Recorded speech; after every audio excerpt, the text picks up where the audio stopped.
After the first incident, Kazuya tries hard to regain his psychological balance and focus on his daily life. But he quickly discovers that what happened was not just a dream or an illusion. The next morning, as he prepares to go to school, he notices something unusual. When he looks in the mirror, he sees the shadow again.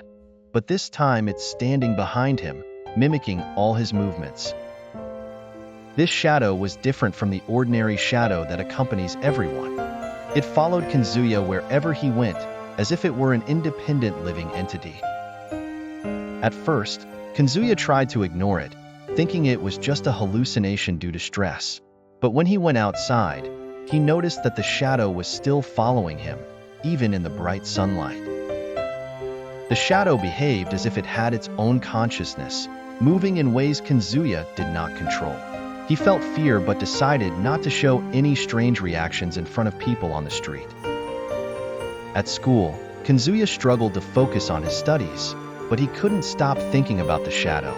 Every time he looked down at the ground, he saw the shadow moving slowly as if it were watching him. During one of his classes, while the teacher was explaining a math lesson, Kazuya noticed that the shadow started to expand slowly and extend towards the classmate sitting next to him. Panicked, Kazuya tried to stop it by focusing his mind, and suddenly, the shadow retreated to its usual place as if nothing had happened. After classes ended, Kazuya decided to confront this mysterious entity. When he reached a quiet spot in the school, he began to talk to the shadow in a low voice, trying to understand what was happening. He asked the shadow, "Who are you? And why are you following me?" Of course, Kazuya didn't expect an answer, but he felt that the shadow was interacting with him in some way, as if it understood what he was saying. Suddenly, Kazuya felt an internal power that enabled him to control this shadow. He experimented by making it move from one place to another, and indeed, the shadow responded to his movements and commands. Over time, Kazuya began to discover more about his new power.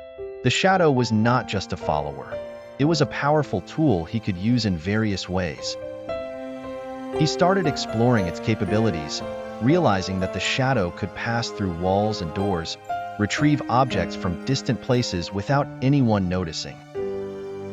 For the first time in his life, Kazuya felt a surge of power, and his self-confidence began to grow. But with every use of the shadow, Kazuya felt an internal change. He became more aggressive and less concerned about others' feelings. One day, as he was leaving school, Kazuya decided to use the shadow to take revenge on the bullies who had always harassed him. At that moment, he felt an overwhelming desire to see fear in their eyes. Kazuya summoned the shadow in the school courtyard and unleashed it upon the bullies.